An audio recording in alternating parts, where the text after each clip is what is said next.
Titres principaux, le forum de Tana s'attend à suggérer des remèdes contre le néocolonialisme politique et économique.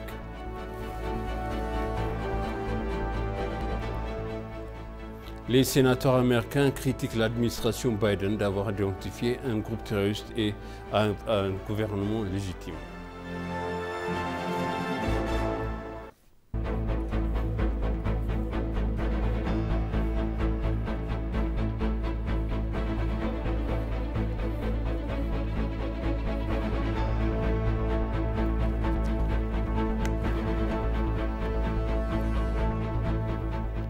Bienvenue chers téléspectateurs sur EBC, c'est moi Zalal Amourkana avec le journal.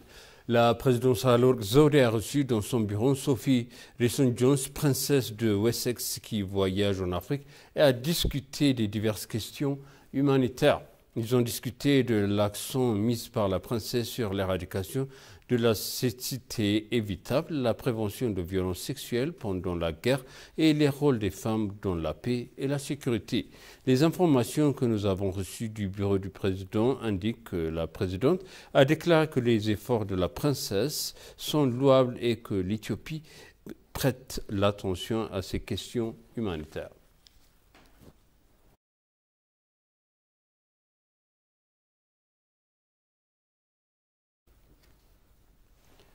Le 10e forum de Tana de haut niveau sur la paix et la sécurité a commencé à Bardar, l'un des forums continentaux de consultation mis en place pour renforcer la proximité et la coopération universelle des pays du continent africain. Le forum de Tana, qui a été créé en 2002, s'est tenu pendant 8 années consécutives à Bardar et un an à Addis Abeba avec l'aide Internet. Le 10e forum de haut niveau de Tana sur la paix et la sécurité a été lancé sous le thème « Gérer les menaces à la sécurité, renforcer la réalisation de résilience en Afrique ». Le Premier ministre Abiy Ahmed et le vice-premier ministre et ministre des Affaires étrangères Dammaka Mekonnen, le chef de l'État d'Amara et le Kefala et l'ancien Premier ministre Hailemariam Desalegn d'Éthiopie, le lieutenant-général Abdel Fattah al-Burhan du Soudan, le Premier ministre somalien Hamza Abdi Barre, Jessica Rose, vice-présidente de l'Ouganda, l'ancien président ghanéen John Dramani Mahama et d'autres anciens dirigeants sont présents au forum. Il est prévu que d'ici demain 16 octobre 2022, ils présenteront des idées alternatives aux décideurs politiques et au gouvernement des pays concernant les menaces à la paix et à la sécurité sur le continent.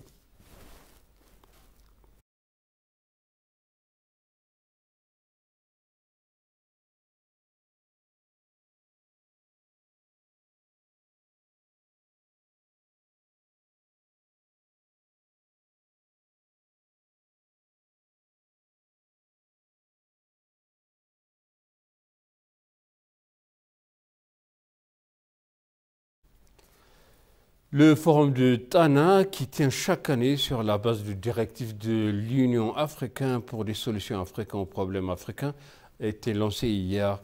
C'est son 10e forum annuel. Parmi les participants à ce forum annuel figure Patrice Lumumba, fervent critique du néocolonialisme. Lumumba, approché par ETV, a indiqué que le forum aide à échanger des idées sur la manière dont l'Afrique pourrait se libérer des ingérences indues et du néocolonialisme. Le forum a une approche ascendante à tous les Africains qui ont des solutions aux problèmes de l'Afrique peuvent participer. Le 10e forum sur les hautes sécurités de Tana se déroule sous le thème « Gérer les menaces à la sécurité, renforcer la résilience pour l'Afrique que nous voulons à Bardar en Éthiopie ».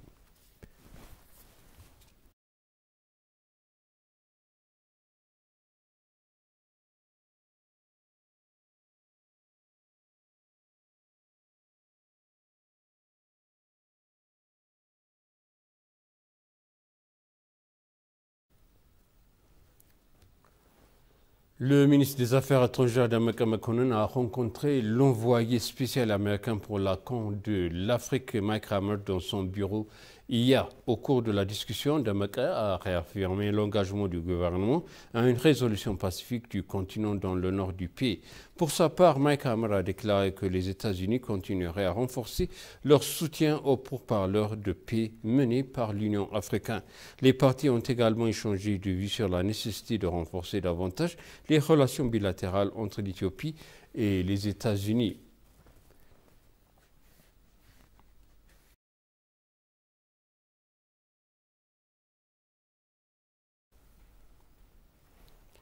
Le service national de renseignement et de sécurité éthiopien, NIS, et son homologue soudanais, le service général de renseignement, GIS, ont discuté et sont parvenus à un accord pour intensifier la coopération et les opérations afin d'assurer la paix et la stabilité dans la région de l'Afrique de l'Est. NIS a confirmé qu'une déclaration conduite par le directeur général du service des renseignements de la République du Soudan, le lieutenant général Ahmed Ibrahim Moufassite, s'est rendu dans ses locaux vendredi. Le directeur général du NIS, Tamasken Torunar, a déclaré que l'Éthiopie et le Soudan partagent une culture, une langue, une religion et une large frontière interchangeables sur le grand barrage même de la Renaissance, qui est également un bénéfice mutuel, sera un sujet principal et particulier pour renforcer leurs liens, a-t-il noté.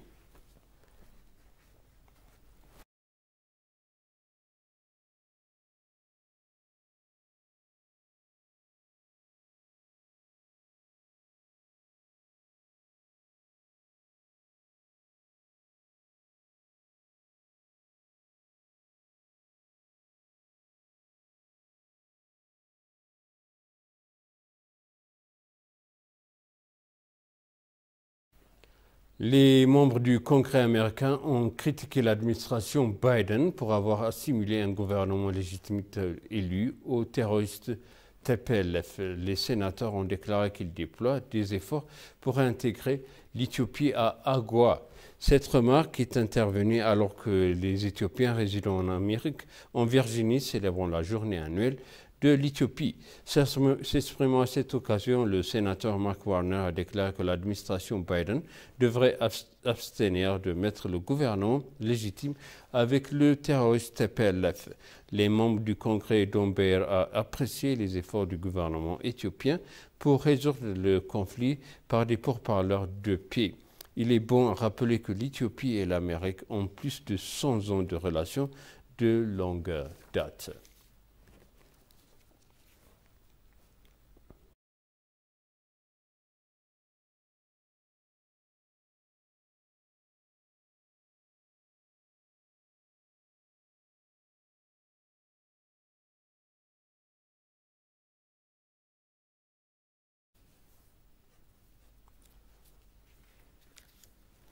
Le chef de mission adjoint de l'ambassade d'Australie à Addis Abeba, Dylan Jones-Vimra, a déclaré que l'Australie souhaiterait travailler avec l'Éthiopie dans divers domaines d'investissement. L'Éthiopie met en œuvre une initiative efficace d'héritage visant à contrôler l'impact négatif du changement climatique. Le deuxième secrétaire australien en Éthiopie, Dylan Jones-Vimra, a déclaré que l'Australie reconnaissait les efforts inlassables de l'Éthiopie dans la réalisation de l'initiative d'héritage vert. Les partenariats des deux pays respectifs sont exemplaires pour relever les défis communs à tous les niveaux, a souligné le deuxième secrétaire.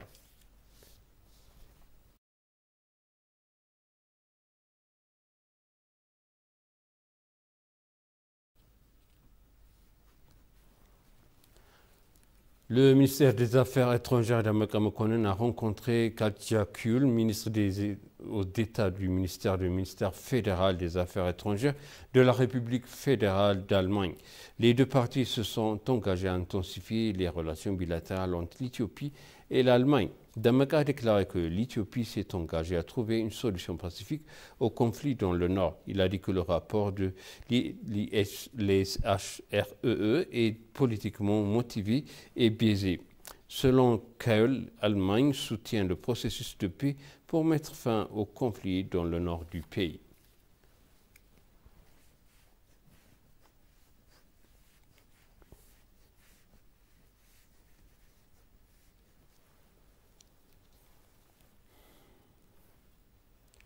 Sato a remis plus que 30 000 équipements de lavage de mains à l'UNICEF en reconnaissance de la Journée mondiale de lavage de mains. Sato s'est engagé à poursuivre ses efforts pour améliorer la vie des populations du monde entier. Le chef de WASH à UNICEF en Éthiopie, Kitika Koyal, a noté que le travail d'équipe est essentiel pour améliorer l'hygiène et la salubrité en Éthiopie. Lors de la cérémonie de remise de la chef de Sato éthiopienne Africa Jérusalem Taye a souligné que l'objectif de Sato est de donner au peuple du monde entier les moyens de mener une vie meilleure chaque jour pour en profiter grâce à une solution d'innovation et d'hygiène. Le chef de WASH UNICEF éthiopien, Kitika Koyo, a pour sa part déclaré que la commémoration de la Journée mondiale du lavage de mains appelle de se donner la main pour vaincre et aider la cause.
L'autorité intergouvernementale pour le développement, IGAD, a organisé hier un atelier en Éthiopie sur les ressources halieutiques du lac Tana et du bassin Baro Akobo Sobat.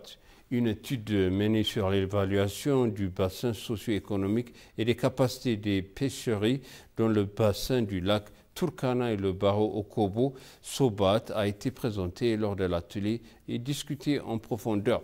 S'exprimant à cette occasion, Echete Dredjen, responsable du programme de l'unité de l'environnement durable de l'IGAD, a souligné que l'utilisation du secteur de la pêche inexploitée est vitale pour atténuer les problèmes d'insécurité alimentaire dans la région de l'IGAD.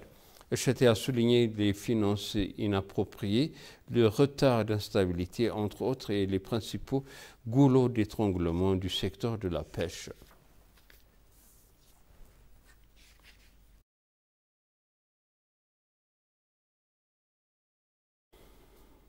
Et pour conclure le journal, les inondations dans l'état de Anambra au Nigeria cette année ont dépassé près de 600 000 personnes déplacées, 500 autres personnes sont mortes.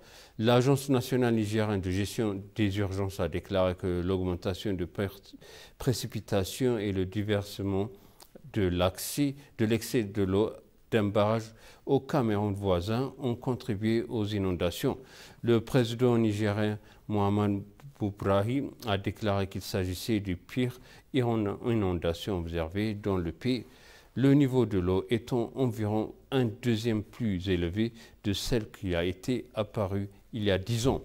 Les experts disent que le changement climatique a contribué aux fortes inondations dans le pays. Les autorités nigériennes préviennent que les États du centre et du sud du pays risquent de subir davantage d'inondations dans les semaines à venir.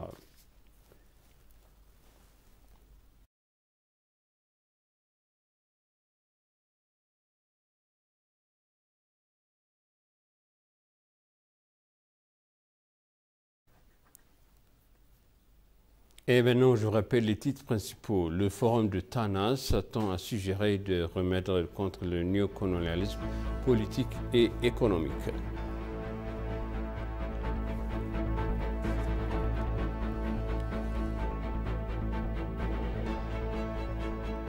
Les sénateurs américains critiquent l'administration Biden d'avoir identifié un groupe terroriste à un gouvernement légitime.